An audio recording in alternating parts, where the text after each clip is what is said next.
we're able to do things like have an emotional response to those words. And as professors, I think too often we think, well, this is the Cadillac. You know, this is the beautiful computer part of the brain. Let's only focus on that. And the problem is that because this developed most recently, it's also the most energy intensive. That's right. This is only a very small percentage of the brain's mass, and I think the entire brain is less than 10% of the body's mass. But when you're thinking hard, for example, we hope our students are thinking hard in class, we can use up to 20% of the brain's energy, of the body's energy. The amount of glucose and oxygen that the prefrontal cortex consumes is so intense that we become exhausted.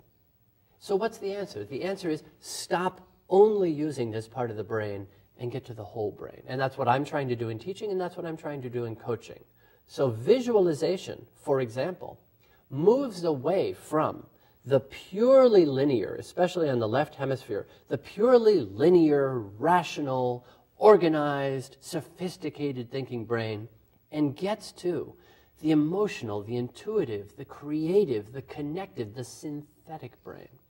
And so to connect coaching and teaching, what we've been talking about, when you use a visual metaphor, when I use a visual metaphor, when you have a visual response to oral information, you are using this beautiful part of the brain just inside your right ear that is literally kind of a coach of the whole brain, saying, okay, you know, I need you to do the prioritizing. I need you to understand the linguistics. I need you to decipher the visuals. I need you to bring this together with historical knowledge that I have.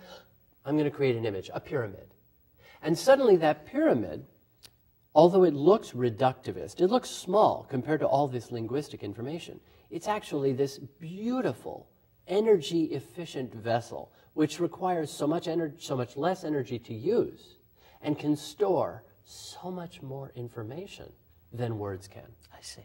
I see. Now, what I would like us to do with this, I know you're going to do it, to do this remarkably well. Take me to the classroom now. Okay. I have an image of 3 international students, a Chinese, a Korean, and a German, who are taking a course with you. Let's say English 1. Great. Creative writing. Okay. How do you lure them to learn this remarkably attractive language called English that everybody that I know wants to learn? How do you do it? Just it's a great question. Give me an image. Okay. Take me there. First make of all, me see things. So let's take these 3 students who, because they come from these 3 different countries. Chinese, you said Korean and German? and German. So the Chinese student, for example, from my experience, if I have to make a massive generalization, the Chinese student is going to have incredible study skills, and is going to have better conversation skills than the Korean, but less advanced grammatical knowledge. The Korean will have fantastic grammar, minute knowledge of grammar rules that sometimes defy my understanding, but will have had no training in putting words together conversationally. The German will be the most verbally fluid, but will be the most visually impaired, because his language is a linguistic construction, not a visual construction. The Chinese using the Chinese characters and the Korean using the Korean characters, which also include some ancient Chinese characters, will be highly schooled in visual. So the first thing I will do is avoid the issue of language altogether and take them, because you said creative writing, take them immediately to experience. And for example, ask them, what is the one moment of your life which you would want everyone to be able to see on the movie screen? If there was one moment that you wanted to show that defined your greatest hope or your greatest disappointment, what would it be?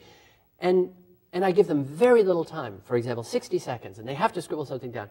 There's no time to worry about vocabulary or grammar. They go immediately to memory, which is primarily visual, because it's a more efficient storage system. And they're going to think of images. They're going to think, for example, of my Turkish student, she's going to think of the day when her father and brother were crushed and killed in an earthquake, a traumatic incident in her life which has defined her, but she is not allowed to limit her.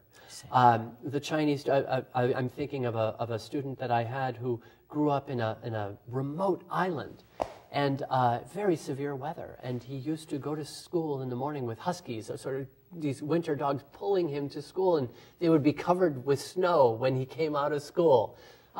These are visual images. This is our visual history. That is universal language. They can very quickly find simple vocabulary to capture those images. And immediately, if they are speaking in images, the other students in the class are going to completely forget that this sentence doesn't have perfect grammar or syntax or even the vocabulary is off, because they're going to see these students' experiences. So as soon as we get the students in this visual mode, again, we're creating an international language where they can communicate with each other, but I think in your case, what you've evoked here, more importantly, with themselves, more confidently, more capably, so that they can share what they have, which is not impaired by language differences. That's remarkable. So analytically then, as you know, correct me if I'm wrong, there are two moments to speaking a language. One, stimulating our memory so as you put it, to remember things that mean something to us.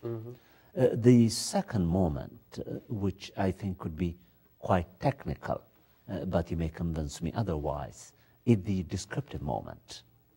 Once our memories are stimulated, and then once in the context of a creative class situation, we are expected to describe them.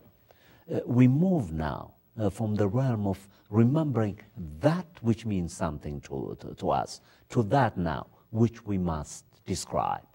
Now, how are these three students now going to move from the first moment, which they collectively share to different degrees, with the German being somewhat visually impaired, with the Chinese being somewhat visually enriched, and with the Korean perhaps in between? This they share in common. But the challenge then is now to describe what they are remembering. And that would require, I think, correct me if I'm wrong, the question is quite primitive.